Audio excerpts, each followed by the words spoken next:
Olá, muito bom dia! Seja bem-vindo, seja bem-vinda! Eu sou o Felipe Nascimento, este é o Morning News. Aqui você fica por dentro de todas as notícias que vão movimentar o Brasil e o mundo. Muita informação, muita análise para você ficar bem informado nesta quarta-feira, hoje é dia 5 de outubro. A gente começa essa edição falando sobre o grande destaque e a agenda mais aguardada dessa quarta-feira. A reunião da OPEP+, que vai tratar sobre a produção do petróleo pelos países produtores. Basicamente, países do Oriente Médio e a Rússia, definindo sobre quantos barris serão produzidos e ofertados no cenário internacional. A expectativa é de um corte de 2 milhões de barris na produção. O corte seria para frear a queda recente nos preços da commodity diante da perspectiva de recessão global. Com isso, a demanda cai e os preços do petróleo, consequentemente, também caem. Nos últimos dias foi falado sobre esse corte de 2 milhões de barris, o que causou uma mudança na perspectiva do mercado. O mercado está esperando esse corte de 2 milhões de barris, mas já tem agências de notícias internacionais que dizem que o corte não seria na produção, mas sim na produção máxima, ou seja, no limite da produção. Hoje, a OPEP+ produz 40 milhões de barris por dia e a produção máxima permitida é de 43 milhões de barris. Então, se for um corte na produção, o cartel produziria 38 milhões de barris. Mas se o corte for na produção máxima permitida, aí esse número seria de 41 milhões. O que acaba sendo também maior do que a produção atual. Em outras palavras, o corte traria a produção permitida mais para perto da produção real. E é justamente esse ponto que está sendo muito aguardado durante a reunião. Qual vai ser o resultado do corte na produção de barril de petróleo? E isso, claro, pode continuar mexendo com os preços do petróleo. O que se sabe é que esse corte não deve ser feito de uma hora para outra, mas sim gradualmente, e que os Estados Unidos estão pressionando a OPEP+ a não cortar a produção. Dizem os Estados Unidos que os fundamentos econômicos não permitem uma redução na oferta da commodity. Os Estados Unidos, inclusive, querem os preços do barril mais baixos. Sabe para quê? Para pressionar a Rússia, que acaba se beneficiando bastante com a venda do petróleo. Com o preço mais baixo, a Rússia coloca menos dinheiro no bolso e acontece toda aquela reação em cadeia com a Rússia com menos dinheiro. Além disso, com menos produção de petróleo, os Estados Unidos também precisam liberar menos reservas estratégicas, o que acaba atrapalhando o plano dos americanos. Os Estados Unidos já têm liberado muita reserva estratégica, principalmente por conta dos preços do barril, da menor oferta de petróleo, e aí os Estados Unidos liberando essas reservas acaba precisando mexer numa área muito estratégica para o país. No fim das contas, a expectativa fez o petróleo subir, inclusive nos últimos dias. Só ontem foi mais de 3% de alta e o petróleo Brent, que é a referência para a Petrobras, voltou a ser negociado acima dos $90 o barril. Inclusive, essa expectativa sobre a reunião da OPEP mexe com o preço do petróleo também agora, nesta quarta-feira. Eu estou monitorando aqui em tempo real e o preço do petróleo está muito volátil. Estava caindo até agora há pouco, subiu para quase $92 o barril e agora já cai de novo 0,33%, $91,50 o barril do petróleo Brent. O petróleo WTI cai 0,5% aos $86,09 o barril. Isso está mexendo com as expectativas, está mexendo também com as empresas que negociam petróleo. No pré-mercado, a Petrobras lá na Bolsa de Nova York está caindo 0,95%, ou seja, mostrando aí uma movimentação em relação às empresas de petróleo. E a gente falou aqui da Petrobras, essa reunião é importante para a Petrobras, porque a queda no preço do petróleo recentemente ajudou a sustentar a redução nos preços do combustível, o que acabou aliviando bastante a inflação nos últimos meses. A gente viu até mesmo deflação nos últimos meses, muito baseado na questão do preço do combustível. Não só no preço do barril do petróleo que caiu o combustível, mas também a questão do corte do ICMS. E essa é uma questão fundamental, é uma questão importante. Por quê? Se houver uma pressão externa para aumentar o preço do petróleo, possivelmente a Petrobras vai ter que fazer algum tipo de repasse. Só para a gente ter uma ideia, com o preço do petróleo no patamar atual, acima dos 90 dólares, a defasagem medida pela ABICOM, que é a Associação Brasileira dos Importadores de Combustíveis, já mostra aí que a gasolina e o diesel precisavam ter um reajuste, ou seja, precisavam aumentar o preço. Eu separei aqui a tela da ABICOM, só para a gente ver o último relatório de PPI, que é o preço de paridade internacional, foi solto ontem, né? A ABICOM soltou esse relatório ontem, dia 4/10. A gente ainda está na expectativa do relatório de hoje, dia 5/10, mas ontem a gente vê aqui uma defasagem de 2% na gasolina, ou seja, a gasolina precisaria subir 7 centavos para se equiparar ao preço internacional e o diesel precisava subir 2 centavos. A gente vê que tem uma movimentação, né, dia após dia, justamente por conta aí do cenário internacional, do preço do petróleo no cenário internacional. Mas a gente fala, né, claro, que a Petrobras tem uma estratégia e não deve fazer movimentos agora. A Petrobras que não faz movimentos logo que mexe, né, com o preço do petróleo. Assim como quando o petróleo cai, ela não faz esse repasse automaticamente, ela ainda espera algum tempo para poder fazer o repasse, assim como quando o petróleo sobe, ela também não aumenta de imediato o preço do petróleo, o preço do combustível, do diesel e também da gasolina. Então a gente vê que existe sim uma estratégia da Petrobras e, claro, soma-se a isso o fato da gente estar no meio do segundo turno polarizado. Justamente por isso, provavelmente, não deve ter nenhum aumento no preço do combustível, pelo menos até o fim da eleição. Com isso, a Petrobras poderia segurar aí o repasse de uma eventual alta do petróleo. O que a gente vê é que sim, tem essa defasagem, mas a Petrobras tem toda a estratégia dela. A Petrobras não vai fazer nenhum tipo de movimentação, pelo menos por enquanto, pelo menos inclusive é o que dizem os analistas, as pessoas que cobrem, né, esse mundo de Petrobras e petróleo e sabem que a Petrobras tem essa estratégia de não fazer um repasse justamente imediato, tanto das altas quanto das quedas dos combustíveis. Falando em Petrobras, a empresa acabou tendo um movimento muito forte de venda ontem, né? E acabou segurando a alta do Ibovespa. Vamos dar uma olhadinha no fechamento de ontem do mercado, como que fechou o Ibovespa ontem.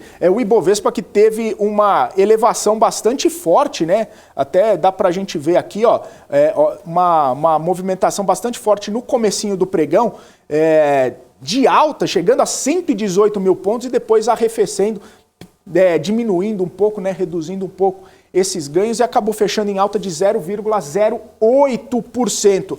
Só de olhar para o candle aqui a gente pode ver, né? Olha só o tamanho desse pavio para cima e chegando lá nos 118 mil pontos e aí depois voltando para o inicial. Se eu colocar no gráfico de 5 minutos aqui, quando a gente consegue visualizar a movimentação do dia 4 de outubro, olha só, logo no comecinho do pregão, uma alta bastante forte, bastante expressiva, chegando a tocar os 118 mil pontos, ainda, né, naquele otimismo da véspera, da segunda-feira, aquele otimismo da segunda-feira que fez com que a Bolsa crescesse ali mais de 5%. E aí a gente viu toda essa movimentação para cima e depois, olha só, toda a movimentação para baixo, principalmente com dia de realização. Os investidores ficaram animados na segunda-feira, buscando ativos, buscando as empresas para fazer compras, principalmente por conta de toda aquela movimentação de formação do Congresso. E aí a gente vê que logo depois, né, do comecinho do pregão,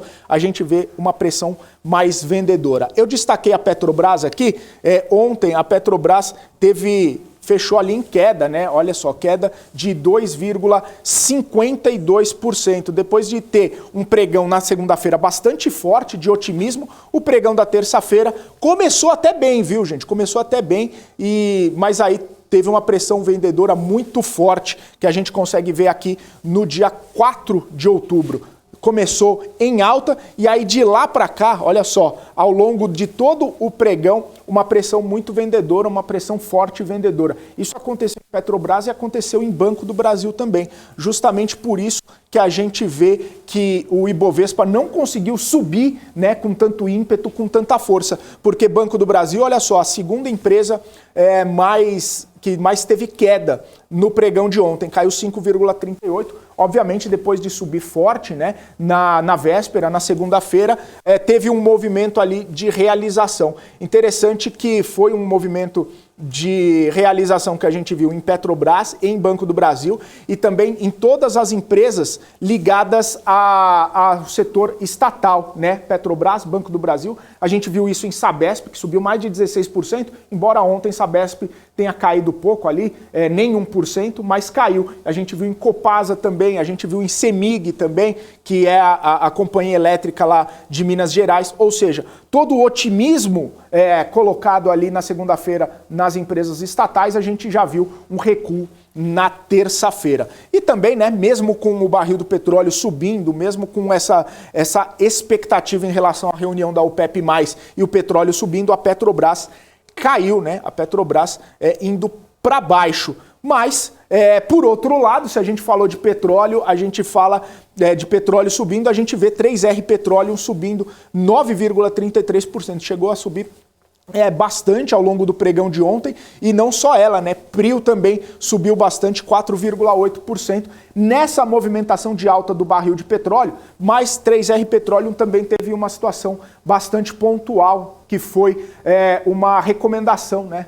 O início de cobertura pelo Bank of America, com recomendação de compra e preço-alvo de R$90 do Bank of America, que 3R Petroleum chegou aos R$41,60. Aí a gente vê também a questão de minério de ferro, né? A Vale subindo bem, Companhia Siderúrgica Nacional, Gerdau subindo também. Então a gente vê essa movimentação do minério de ferro, mesmo estando na Golden Week, né? Que é feriado a semana inteira lá na China, sem negociação nos portos chineses do minério de ferro, mas a gente vê que tem esse otimismo em relação ao minério de ferro, além, é claro, da Vale tá fazendo movimentações aí para vender uma produção, né? Uma produção de mineral também, principalmente pelo fato aí de ter mais demanda em relação a baterias, né? Enfim, essa foi a movimentação. E aí a gente vê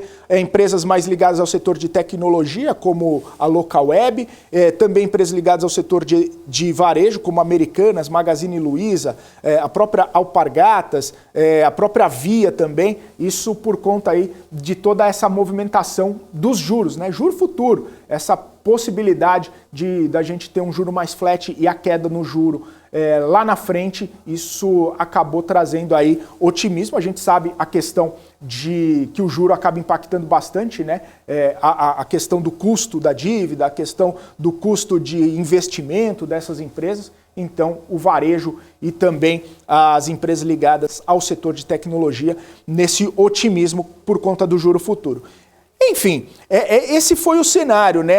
Embora a gente tenha o dia posterior, né, daquele dia cheio de otimismo na segunda-feira, a gente viu algumas empresas segurando, e a gente fala principalmente de Petrobras e Banco do Brasil, que seguraram uma alta mais forte da Bolsa no dia de ontem. Ou seja, hoje a gente vai verificar como é que vai estar essa movimentação no Ibovespa, já sabendo que o dia de hoje é sim de realização nos mercados internacionais. As bolsas europeias operam em baixa nessa manhã. O movimento lá na Europa interrompe uma sequência de 3 pregões consecutivos de ganhos. É uma correção, claro, depois de todo o rally que a gente acabou vendo nos últimos dias. Principalmente um rally ancorado nos dados fracos da economia, que sugerem que os bancos centrais não vão precisar ir tão longe assim com a elevação de juros. Ou seja, dados ruins para a economia são dados bons para o mercado financeiro, que já começa a reprecificar o fim do ciclo de aperto monetário. E que mesmo com discursos mais hawkish de dirigente dos bancos centrais, os dados acabam sendo mais importantes do que as palavras. Hoje mesmo, pela manhã, saíram dados de PMI lá na Europa e os PMIs abaixo dos 50 pontos, mostrando sim que está numa zona de contração da economia, numa zona de contração da atividade. E lá na Europa, só para a gente destacar aqui, os mercados estão operando dessa forma. DAX na Alemanha cai 0,76%, CAC na França cai 0,61% e FTSE no Reino Unido cai 0,93%. O que eu falei da Europa também serve para os Estados Unidos. Palavras duras dos dirigentes do Fed, dados fracos na economia. Essa combinação mostrando que talvez o Federal Reserve não precise ir tão longe assim na elevação de juros. Mas isso a gente vai começar a ver com os dados do emprego do ADP, que saem hoje, e claro, com o payroll que sai na sexta-feira. Aí o mercado vai tentar traduzir o que esses dados vão mostrar para a gente. Mas o que se vê no mercado americano hoje é sim uma correção depois de pregões consecutivos de altas. E também de alguns índices terem a maior valorização diária desde 2020. Um rally, com certeza, nesse mercado de baixa. Os futuros americanos operam dessa maneira agora às 8 horas e 50 minutos. Dow Jones cai 0,92, o S&P futuro cai também 0,92 e a Nasdaq um pouquinho menos, cai 0,91%. Falando em Nasdaq, né, falando em empresas de tecnologia, só para resgatar um dos destaques nos Estados Unidos foi a alta de 22% nas ações do Twitter, que subiu fortemente depois que Elon Musk protocolou junto à SEC um documento reafirmando a sua proposta para comprar o Twitter. Proposta, $54,20 para cada ação. E claro, a ação do Twitter abriu ontem cerca de $42, fechou o pregão a $52, uma alta muito forte, muito expressiva, com os investidores se animando novamente aí com essa compra do Twitter. O que Elon Musk, bilionário, falou sobre essa compra? Ele falou que seria um acelerador para criar o X, que é um aplicativo de tudo, nas palavras de Elon Musk. Então, ele tentando aí trazer a base de seguidores, a base de usuários do Twitter para o X, né, que ele chama aí de app de tudo.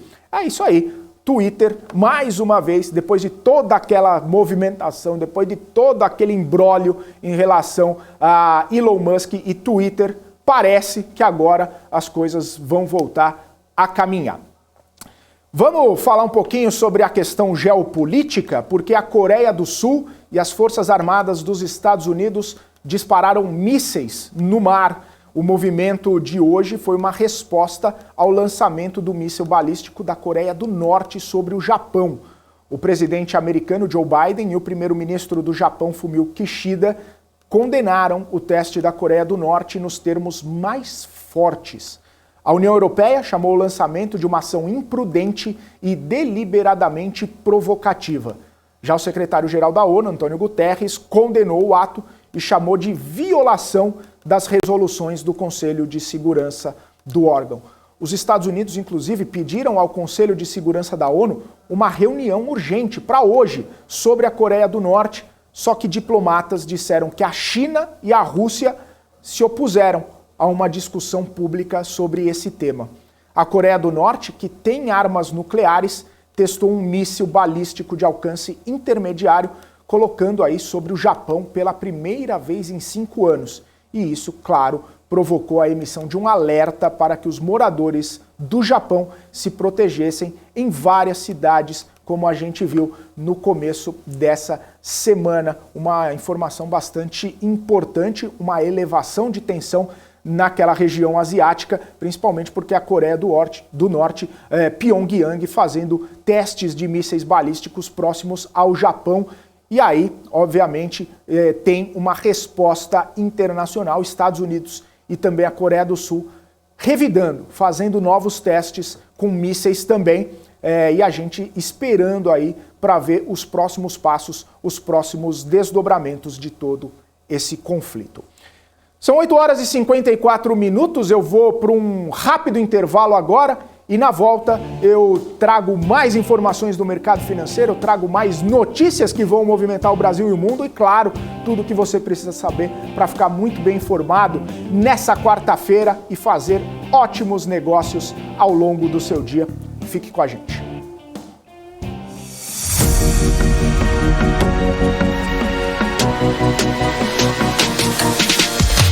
BMC News, informação que gera valor.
As empresas que fazem parte do seu dia a dia estão em uma das maiores bolsas do mundo, a Nasdaq. E a boa notícia é que você pode investir nessas empresas diretamente pela Avenue, sua corretora nos Estados Unidos. Com os dados das ações dos Estados Unidos fornecidos pela Nasdaq em tempo real, o cliente Avenue pode acessar diretamente as maiores bolsas do mercado americano. Entre neste mercado de tecnologia e inovação. Acesse avenue.com.br/Nasdaq e seja bem-vindo ao mercado global. Fala pessoal, aqui quem fala é Marcos Saravalho, sou estrategista-chefe de investimentos aqui da Sara Invest e eu te convido para você ver e ouvir o nosso SaraCast, nosso podcast semanal, onde eu trago grandes nomes do mercado, gestores, profissionais, empreendedores aqui para bater um papo super descontraído sobre grandes oportunidades de investimentos, beleza? Toda quarta-feira às 17h30 aqui na BMC News, beleza? Te espero lá, até mais, tchau!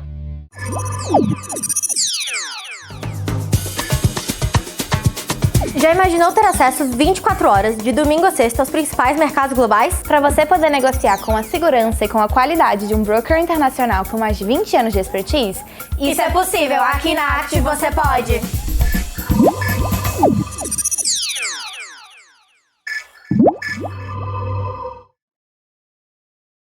Você está cansado da mesmice, negociando em plataformas com ferramentas desatualizadas? Falta variedade e funcionalidade?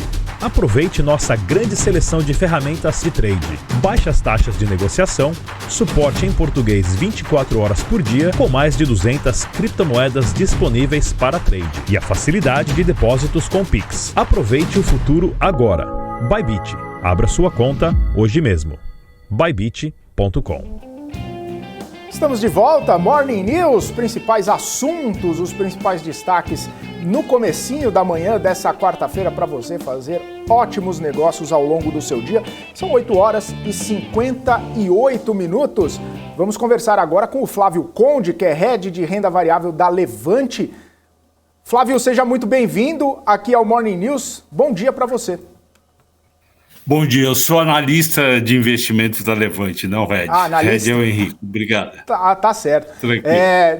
Obrigado pela correção. Então vou até pedir para corrigir aqui também nos créditos. Mas, Flávio, quero começar essa conversa, obviamente, contigo, né? Falando sobre essas movimentações do mercado financeiro, porque a gente viu logo depois do primeiro turno uma movimentação bastante forte, um ânimo do mercado financeiro, e logo depois a gente já vê uma correção, principalmente ontem, a Bolsa tentando subir, mas algumas empresas segurando ali toda essa alta, e hoje uma expectativa em relação àquela reunião da OPEP, bolsas internacionais em queda também.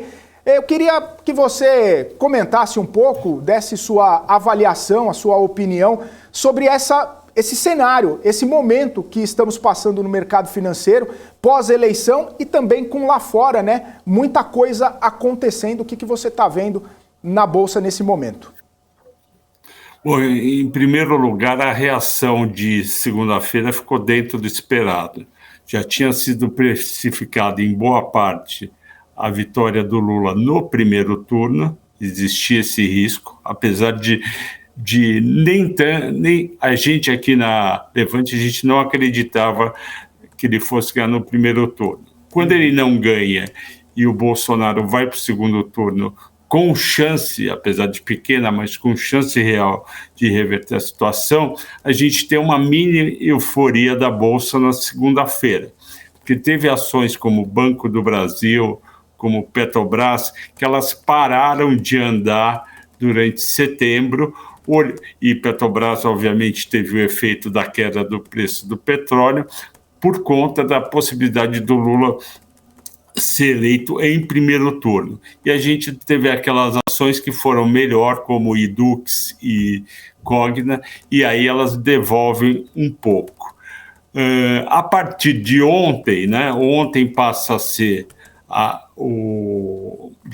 realização, teve muito investidor de curto prazo que vendeu na segunda à tarde, na terça de manhã, e hoje a gente volta a ficar ligado com o exterior. O exterior, estatisticamente falando, a gente acompanha nos últimos 2 anos 73% dos dias a gente vai na mesma direção do exterior. Não quer dizer que a gente sobe exatamente igual, mas eu faço essa conta com o SP500 e o número é esse: em 73% dos dias a gente segue, em 27% a gente vai no movimento contrário. Então, a gente volta a olhar lá para fora. Obviamente, hoje vai ter impacto também as alianças que ontem foram feitas do Bolsonaro com os 3 governadores do Sudeste, e ainda o apoio do Ratinho Júnior, que é Sul Paraná, e do Ronaldo Caiado, que é Centro-Oeste, que é Goiás. Então, isso daí é importante e aumentou a chance do Bolsonaro ganhar do Lula. Digamos que numericamente a gente sai de domingo com entre 20% e 30% de chance do Bolsonaro ser eleito e em torno de 80% a 75% do Lula ser eleito. Com as alianças ontem, eu acho que aumenta a chance do Bolsonaro ser eleito. O Lula ainda é o favorito, e eu vejo assim parecido com a final da Libertadores, Atlético Paranaense e Flamengo. O Flamengo tem 80% de chance de ganhar, só que quando você tem 20%, você tem uma chance de ganhar. Então, isso daí pode ser um pouco precificado, só que a gente também vive um período muito difícil no exterior. O exterior está atrasado no aumento de juros, começou a aumentar os juros nos Estados Unidos esse ano, na Europa começou agora. O exterior deve entrar numa recessão, pelo menos técnica, no ano que vem, se não for agora, no quarto tri, e ainda você tem uma guerra acontecendo na Ucrânia que não termina. Você tem agora o problema dos mísseis da Coreia, Sim. Japão, Estados Unidos. você tem a OPEP que dá vontade de falar para eles, olha, para ter um amigo como você, eu prefiro ter um inimigo, né? Porque eles olham o petróleo caindo para $85, 80, que é um baita preço historicamente, e falam, não, eu vou cortar minha produção que eu quero $100. Quer dizer, me ajuda a te ajudar, né? Então, então a gente está num cenário difícil, só que o investidor brasileiro que está nos ouvindo, ele tem que ter em mente que as nossas ações continuam com preços muito convidativos. Quando a gente olha o índice Bovespa, dá a impressão que subiu demais. 116 mil pontos, 115 mil. Tem gente que acha que no curto prazo subiu demais. Mas quando você olha os múltiplos de Banco do Brasil, 75% do valor patrimonial, quando o histórico é 90%. Quando você vê Petrobras sendo negociada a 4 vezes o PL, enquanto as petrolíferas lá fora são negociadas entre 10 e 14 vezes. EV/EBITDA de Petrobras nunca foi tão baixa. EV/EBITDA de Vale, Uzi Minas, Gerdau nunca foi tão baixo. Você vê que a gente está adiantado em relação ao exterior. A gente está saindo a gente bateu o pico dos juros e pode, no segundo semestre do ano que vem, começar a baixar. Você tem o Brasil como o melhor país dos BRICS e dos emergentes, quer dizer, a China, a Rússia nem vou falar, mas a China se tornou pouco confiável, a Índia ainda vai bem, mas não é um mercado tão fácil de entrar e sair, e o mercado é muito pulverizado, a África do Sul não tem tamanho, o México tem a questão de estar ligado aos Estados Unidos, então vai ter recessão junto, a Argentina nunca teve tão mal, que o Chile também não está bem, quer dizer, por exclusão, nós somos os melhores da segunda divisão. O Brasil está na segunda divisão dos investidores, apesar de ser grau de investimento, mas está em primeiro lugar, é que nem o Cruzeiro, que comemorou, quer dizer, está todo mundo de olho,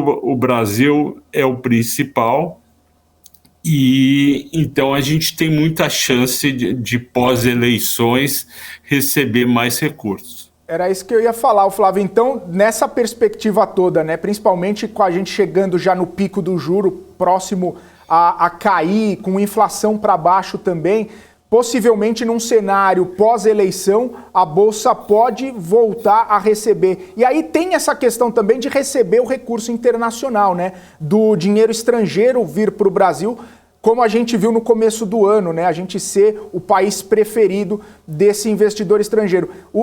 Pelo que eu entendi, então, na sua avaliação, o investidor estrangeiro está esperando acontecer alguma coisa no pós-eleição? Seria isso, Flávio?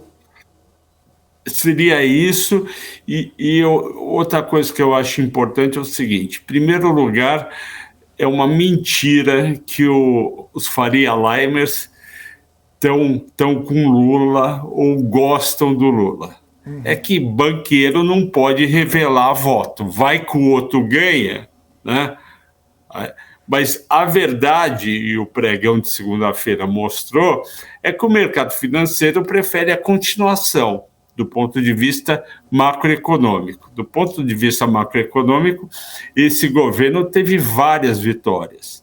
A reforma da Previdência se tentava desde o Fernando Henrique em 1995, não foi aprovada, eles aprovaram. A reforma trabalhista era muito a favor do trabalhador, foi aprovada uma reforma trabalhista moderna, considerando as mudanças no mercado de trabalho, por exemplo, o trabalho intermitente, que é muito importante para o jovem que faz faculdade e quer trabalhar num bar, num restaurante só na sexta, no sábado e no domingo, e não tinha como ser contratado. A única coisa que eu acho que esse governo, que pode ser reeleito, não foi bem, foi na parte da educação. Na parte da educação, a gente tem um gap enorme e foi reduzido em muito os valores do ProUni e do FIES, que são importantes para financiar tanta gente que quer estudar e não tem recursos. Mas, tirando isso, foi muito bem e o mercado gosta de continuidade. O Paulo Guedes é uma pessoa, apesar de alguns especialistas criticarem ele, é fácil a gente criticar da nossa mesa num asset com ar-condicionado. Senta em Brasília, que é muito calor, e você vai ver o quão duro é ser ministro da Economia ou ser presidente do Banco Central. Então, eu avalio que a continuidade é a preferência do mercado, até porque, do ponto de vista estritamente analítico, o Lula não divulgou o plano econômico dele. Isso daí é inadmissível. É a mesma coisa de ter um IPO e a diretoria não contar nada, a gente não saber qual que é o futuro, se vai investir, se vai colocar dinheiro no bolso do acionista, o que vai fazer. Então, e a gente não sabe também quem seria o ministro da Fazenda dele. Eu acho que ele está devendo essa parte, tanto é que ontem tinha alguns empresários que apoiam a Simone Tebet falando no Jornal Estado de São Paulo que o Lula precisava mostrar o plano de governo dele. Isso daí é fundamental em qualquer candidatura, seja o primeiro colocado, segundo ou terceiro ou quarto, como foi o caso do Ciro.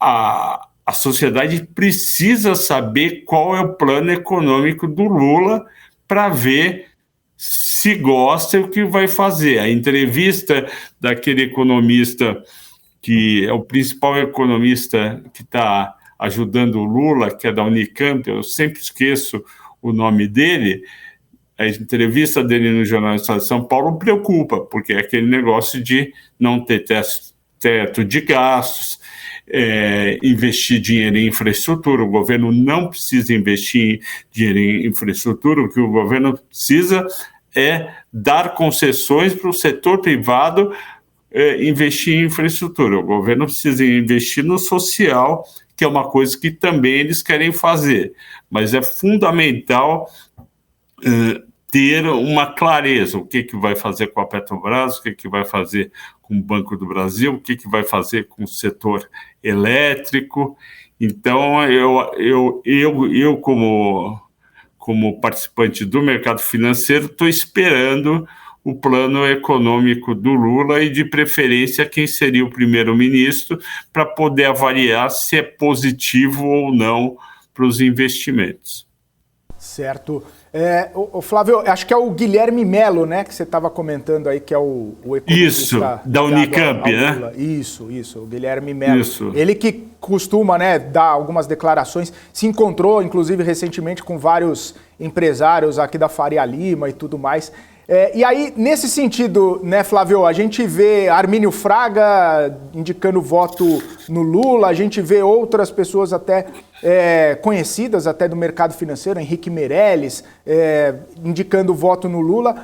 Presidente Jair Bolsonaro fazendo outra movimentação ali, buscando apoio mais político e, como você falou, né, essa eleição aqui está como uma final de Libertadores, tem os pesos ali, e aí a pergunta seria se o presidente Jair Bolsonaro está fazendo um nó tático ali, tentando fazer alguma movimentação mais específica. E o que também, né, restaria para a economia no pós-eleição, porque a gente tem falado bastante sobre a questão fiscal, né, muitos auxílios sendo colocados ou prometidos, e aí ano que vem poderia ter algum problema em relação ao fiscal, endividamento, de onde sairia dinheiro para pagar tantos benefícios propostos de lado a lado, né? Tanto de Bolsonaro quanto de Lula. Isso é uma preocupação do mercado financeiro, é uma coisa que precisa ser colocada com mais clareza nessa reta final de eleição, de lado a lado, para a gente poder ter uma percepção melhor do que vai acontecer no ano que vem, já que esse ano a gente está com uma economia até saudável pelos indicadores, só que a preocupação é ano que vem, né, Flávio? Como que você está vendo essa situação? Então, eu acho que existe um exagero de preocupações. Tá. Se a gente pegar há um ano atrás tinha banco prevendo queda do PIB de 0,5%. O PIB vai dar pelo menos 2,5%. Os economistas, no geral, eles são bem pessimistas. O economista, ele aprende a fazer a conta. Eu não sou economista, eu sou financista, formado em administração, professor de valuation na Unesp. Eu acho que há uma preocupação, a preocupação é válida, mas não significa que a gente vai ter um ano ruim. Eu falava no começo do ano, nos programas que eu faço aqui na Levante para os assinantes e para o público em geral, eu falava, eu duvido que o PIB vai cair, eu duvido que vai dar menos de 1%. O Brasil, ele só cresce 0,5% quando tem crise. Ex-pandemia, óbvio, mas quando tem crise, quando está horrível, cresce 0,5%, porque a gente tem muita gente querendo trabalhar, muita empresa querendo crescer, e a empresa e as pessoas não ficam olhando se o déficit fiscal vai ser 50 bilhões ou 200 bilhões. É óbvio que incomoda qualquer economista e empresário um déficit fiscal de 200 bilhões. Só que as contas públicas surpreenderam positivamente esse ano, e por que não pode surpreender positivamente o ano que vem? Mesma coisa com a inflação. Em maio, tinha gente projetando 10% para o ano. Vai fechar em 5,5%. Da mesma forma que reclamam dos institutos de pesquisa, que eu também acho que fizeram um trabalho muito ruim em praticamente todos os candidatos, e principalmente governador e senador, e eu também critico quem projeta 10% em maio de inflação e vai dar 5%. Então, a preocupação existe, o mercado financeiro ele é preocupado, sempre. Desde que eu comecei em 1984, o mercado financeiro é preocupado e vai dar problema logo ali. Vai acabar o mundo daqui a um ano. A gente sabe que o mundo não vai acabar e não acabou.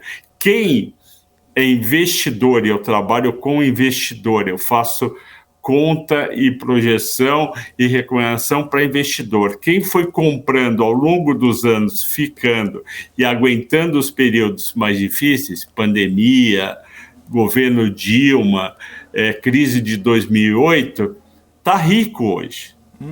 Está rico. É só pegar o caso do Barsi e da Luiz Barsi, minha amiga. Eles estão aí. Eles compram quando tem crise, eles não vendem quando tem crise. Veja se tem algum economista que ficou rico com ações. Não tem, porque eles sempre estão vendo o pior cenário. Eles são muito importantes porque eles avisam com antecedência que pode dar muito errado se a gente for para um determinado caminho. Eu gosto de muitos economistas, do Pastore, do Schwartzman, da Helena Landau, leio todos, respeito todos, eles têm a função deles, o Marcos Lisboa, mas o próprio Armínio Fraga, mas acaba não ocorrendo cenários péssimos. Então, eu acho que é um ponto de preocupação, mas uma coisa muito importante para o investidor é que a gente não compra déficit fiscal, não existe ação déficit fiscal. O investidor compra resultado, receita, EBITDA, lucro, dividendo da Petrobras, da Vale, da ASTET, da Transição Paulista, da Isacetep, da Suzano, do Itaú, e é esse o foco. Essas empresas ganham dinheiro com PIB a 4% de alta, 2% de alta, a meio de alta, e até vão bem em recessão. Então, o investidor, que é a maioria das pessoas que ouvem o BMC News provavelmente são investidores, eles têm que separar o joio do trigo. Quantas pessoas que não falaram que quando o juros chegasse a 13,75 não ia ter investidor em bolsa e a bolsa ia estar abaixo de 90 mil? A Goldman Sachs falou em junho, quando o petróleo bateu $120, que ele ia bater $150 depois 200. Quanto está o petróleo? 90?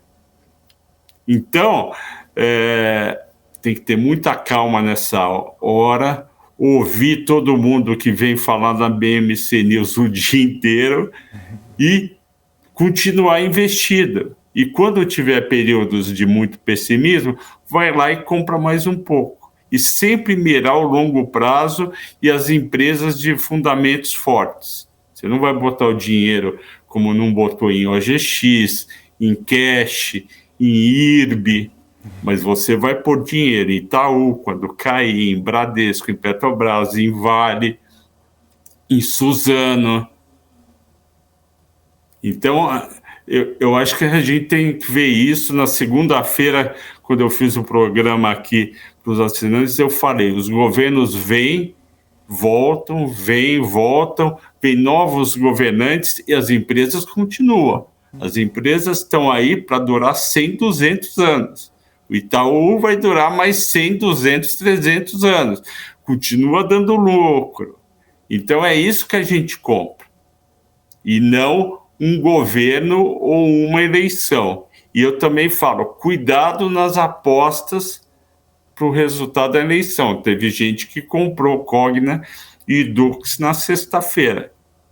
E vendeu Petrobras e Banco do Brasil. Então, muito cuidado com trades de 1, 2 dias ou de resultado de eleição. Ninguém sabe o resultado de uma eleição, até porque não é só culpa dos institutos, as pessoas não querem falar, as pessoas decidem um dia ou 2 antes, a amostra é muito pequena.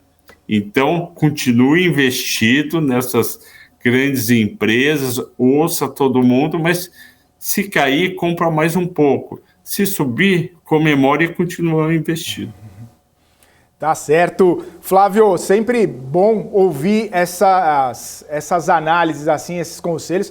Principalmente, né, você falou, ouvir quem vem aqui na BMC e ouvir também quem tem bastante tempo de mercado, quem tem conhecimento e passou por algumas crises também, como certamente Sim. você passou, viu 2008, viu crise das .com, viu uma série de problemas aí, o mundo seguiu, Sim. sacudiu a poeira, levantou e hoje estamos bem maiores do que estávamos há um tempo atrás.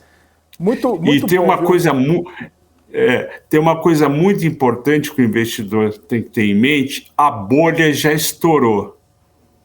Eu vou contar quando estourou a bolha no Brasil, quando estourou nos Estados Unidos. A bolha estourou no Brasil em junho de 21, quando a gente bateu, acho que foi dia 7 de junho, a gente bateu 129 mil, 130 mil. Dali para cá, murchou a bolha. Magalu ajustou, via todas aquelas que estavam muito inchadas, ajustaram. Magalu, Via, Cash, IRB, CVC, Azul, Gol, e vai lá. Essas murcharam. Agora, elas estão em preços muito mais razoáveis. A bolha do Nasdaq estourou dia 19 de novembro de 21. O Nasdaq bateu 16 mil pontos. Quem que murchou? Netflix, Tesla, Apple, caiu um pouco, caiu Microsoft, Amazon, mas vai voltar, porque Meta, mas essas 3 grandes, Amazon, Google e Apple e Google, as 3 são muito fortes. Vai ter recessão nos Estados Unidos. Recessão de quanto? 1%? Isso não é recessão. O mercado americano e a economia americana tem uma coisa que nenhum lugar tem. Ela foi feita para dar certo. Todas as decisões que o Banco Central, o Fed, o presidente, o secretário do Tesouro, o secretário da Economia faz é para dar certo. E quem incha demais, que nem Tesla e Netflix, dá uma murchada e depois vai. O mercado americano tem tendência secular de alta. Então, é só um ajuste. Não vai ter 2008 de novo. A bolha já murchou. O Fed avisou que vai aumentar juros. O mercado vai se ajustando. E você acha que o americano vai tirar o dinheiro da Apple para comprar um título de 10 anos para ganhar 4 ao ano, 3,5? Não vai. Isso é nada. Isso ele ganha em dividendos. E ainda a ação sobe. Então, já murchou a bolha. 2023, eu tenho uma visão muito otimista para 2023 para todas as bolsas. Porque o problema dos mercados são as catástrofes que ninguém esperava. Segundo semestre de 2008 e pandemia. Aí sim, aí você tem aquela queda de 20% num mês. O que os meus clientes fizeram? Compraram depois dos 20% de queda. Ninguém vendeu. Quer ver outra bolha que murchou? Criptomoeda. Criptomoeda murchou a bolha. Quanto bateu o Bitcoin? Eu não acompanho tanto, mas eu acho que bateu $60 mil. 64, não lembro direito. Por aí. 64, tá 20, já estourou a bolha. Já estourou. Agora, então, a gente já passou a grande fase de ajuste. Não vai ter uma... Você pode ter um mês que a bolsa vai de 120 mil para 110, 108 mil, porque aconteceu alguma coisa. E tem uma coisa que também todo mundo esquece. O quarto trimestre, em todas as bolsas do mundo, é o trimestre estatisticamente que mais sobe a bolsa. Se você pegar 25 anos de mercado, a bolsa sobe mais no quarto tri, no primeiro, cai no segundo e fica de lado no terceiro. Por quê? Porque tem vários motivos, mas... E outra, todo o começo de governo, mesmo que seja o Lula, tem aquele otimismo. Eu lembro quando o Temer entrou, depois da Dilma, aquele monte de gente do Centrão atrás, todo mundo, gente desconfiada. A bolsa subiu uns 2, 3 meses. Depois vem, entendeu, a realidade. Putz, sabe, não é tanto assim. Óbvio, teve o Joesley Day lá na frente e acabou com a festa. Mas esse período, quarto trimestre, primeiro trimestre, e principalmente novo governo, você já pensou, se o Lula é eleito, ele coloca o Meirelles e o Pércio Arida, que foi pro lado dele, e o Armínio no Banco Central? O mercado sobe. Não interessa teto de gastos, que em vez de ter 50 bi de déficit, vai ter 120. E outra, eu gosto muito do Auxílio Brasil. O Brasil, a gente viu muito que na pandemia, é um país muito desigual e com muita gente pobre. Então, o Auxílio Brasil não é esmola, é uma coisa socialmente necessária. Entendeu? Eu topo tirar R$600 todo dia do que eu recebo e dar para uma família. Imagine, então, milhões de brasileiros que ganham o que eu ganho, um pouco mais, bem mais, se não pode dar. Essas pessoas estão passando fome. É muito triste. A gente viu no primeiro semestre, a TV mostrou várias vezes, gente fazendo fila. A Globo mostrou quase todo dia tudo vazio, a pessoa só tem arroz e macarrão, ou nem tem isso.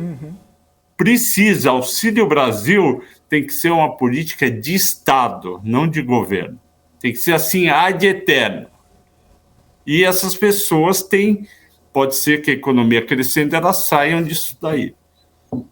Maravilha. É isso.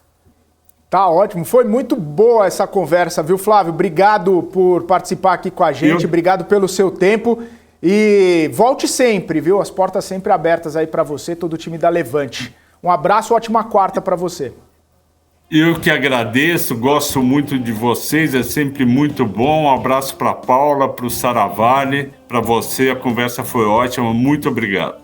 Valeu. Bom dia. Flávio Conde, analista de ações da Levante, aqui conosco. Um papo muito bacana aqui com ele. E é o seguinte, são 9 horas e 29 minutos. Eu preciso ir para um intervalo rápido. Na volta a gente vai para Brasília bater um papo com a Kelly Ecali e todas as movimentações da capital federal. Então fique com a gente, eu volto daqui a pouquinho.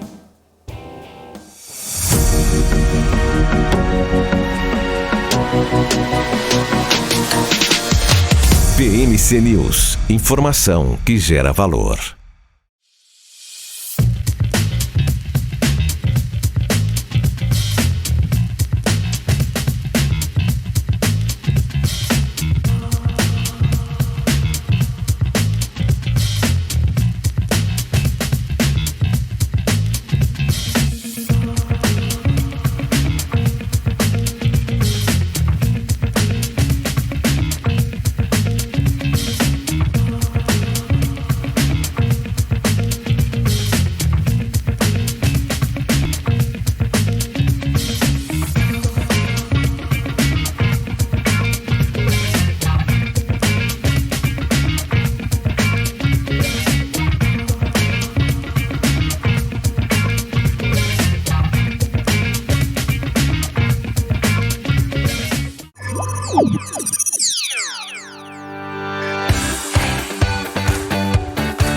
Aqui você pode negociar índices como DAX, Nasdaq e S&P 500 e commodities como soja, cobre, petróleo e café. Além de ações e ADRs das maiores empresas do mundo, como a BMW, Google, Apple, Netflix e Disney.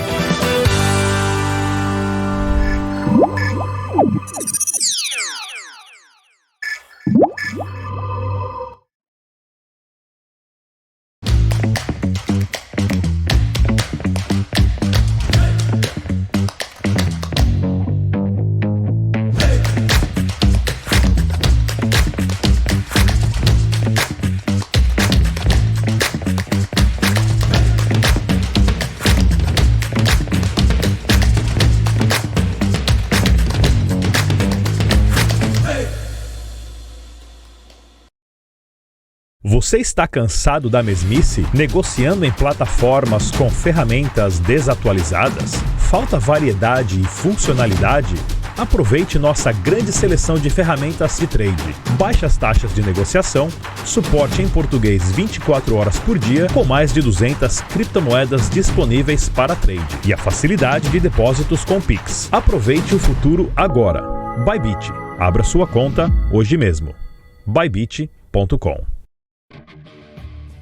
Fala pessoal, aqui quem fala é Marco Saravalli, eu sou estrategista-chefe de investimentos aqui da Sarinvest e eu te convido para você ver e ouvir o nosso SaraCast, nosso podcast semanal, onde eu trago grandes nomes do mercado, gestores, profissionais, empreendedores aqui para bater um papo super descontraído sobre grandes oportunidades de investimentos, beleza? Toda quarta-feira às 17h30 aqui na BMC News, beleza? Te espero lá, até mais, tchau! As empresas que fazem parte do seu dia a dia estão em uma das maiores bolsas do mundo, a Nasdaq. E a boa notícia é que você pode investir nessas empresas diretamente pela Avenue, sua corretora nos Estados Unidos. Com os dados das ações dos Estados Unidos fornecidos pela Nasdaq em tempo real, o cliente Avenue pode acessar diretamente as maiores bolsas do mercado americano. Entre neste mercado de tecnologia e inovação. Acesse avenue.com.br/Nasdaq e seja bem-vindo ao mercado global. Estamos de volta aqui com o Morning News, os principais destaques, os principais assuntos para você ficar bem informado no comecinho dessa quarta-feira e fazer ótimos negócios ao longo do seu dia. São 9 horas e 33 minutos, um dado importante que inclusive acabou de sair, dados do ADP, o relatório de emprego no setor privado nos Estados Unidos.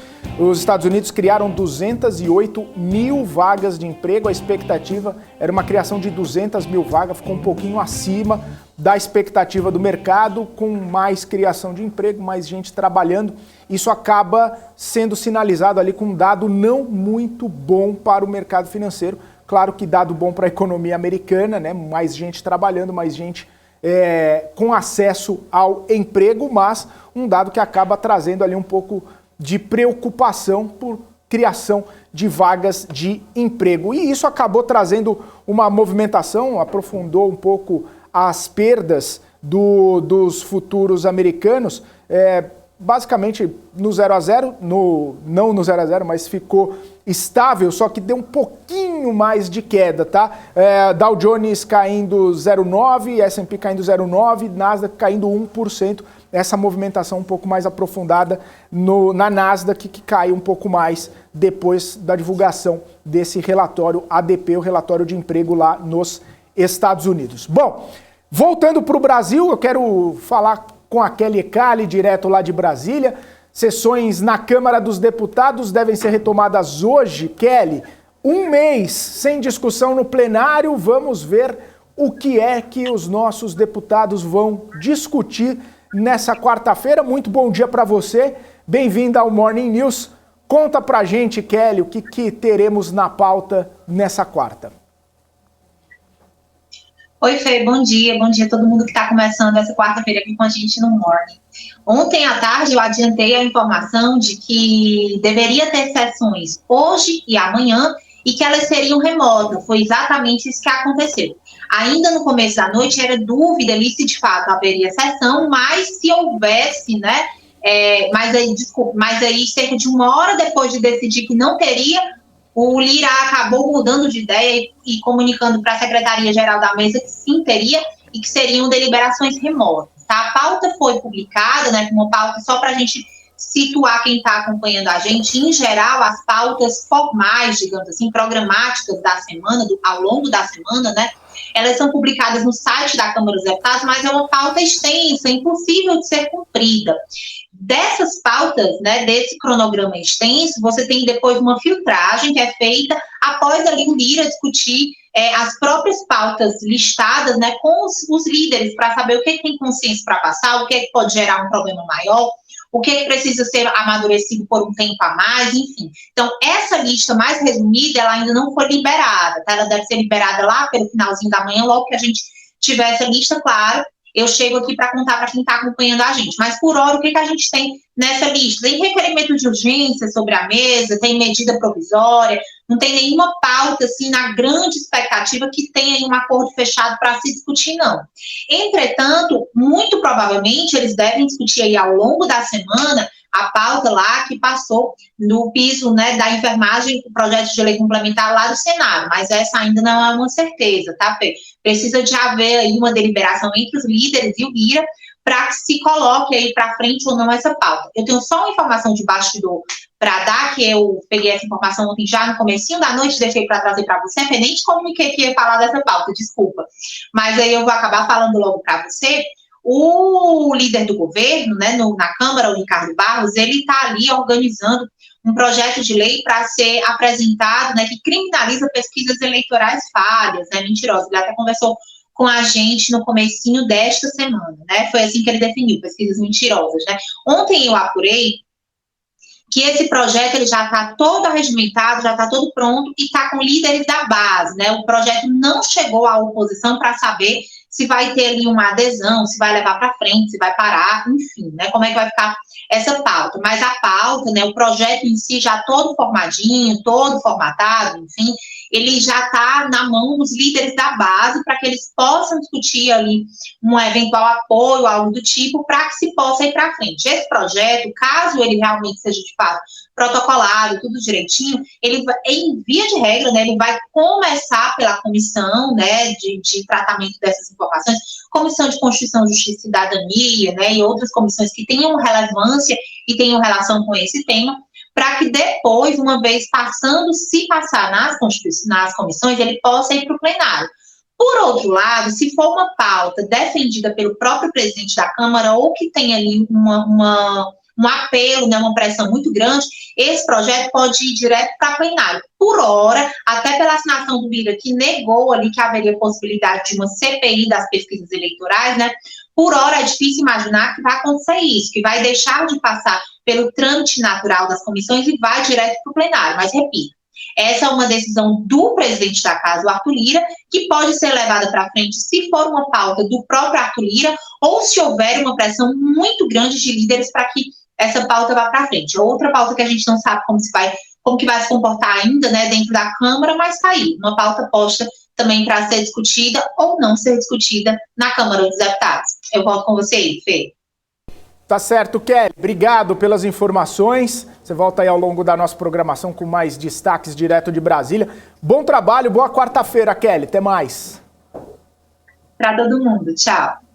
Tchau, tchau. É isso aí, 9h39. Antes de eu encerrar, rapidinho, eu quero só trazer aqui no nosso Profit da Nelógica o mercado futuro aqui no Brasil, como é que ele está se movimentando. Agora, uma ligeira queda de 0,02%, abriu numa queda um pouco maior, está recuperando um pouco essas perdas.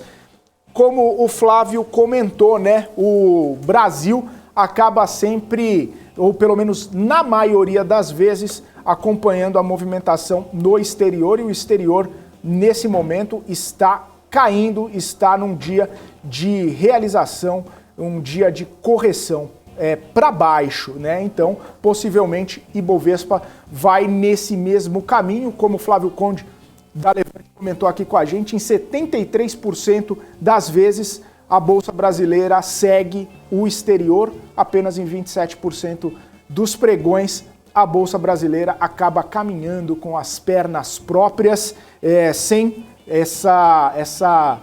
ir junto, né? Sem esse colamento com o exterior. Então, vamos ver qual vai ser a movimentação do Ibovespa nessa quarta-feira, lembrando que ontem, né, um dia que começou um pouco mais animado, e aí acabou com aquela alta de 0,08, uma alta muito pequenininha, perto do que vimos na segunda-feira. Bom, eu vou ficando por aqui, agradeço a audiência de todos vocês, agradeço aos comentários que foram colocados aqui no nosso chat e agradeço também todo mundo que vai se inscrever no nosso canal agora que eu estou pedindo para vocês, para a gente poder chegar na nossa meta de 400 mil inscritos. Já temos mais de 394 mil inscritos aqui no nosso canal e a gente com essa campanha bastante forte aí para chegar nos 400 mil inscritos. Então, se você está assistindo a gente nesse momento e ainda não é inscrito no nosso canal, por favor, se inscreva, vai lá no botãozinho, se inscreve também, claro, já ativa o sininho para ficar sempre por dentro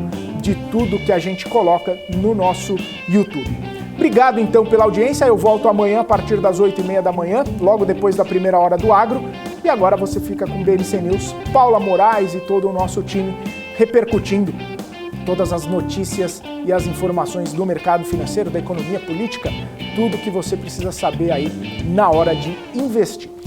Forte abraço, até amanhã. Tchau, tchau.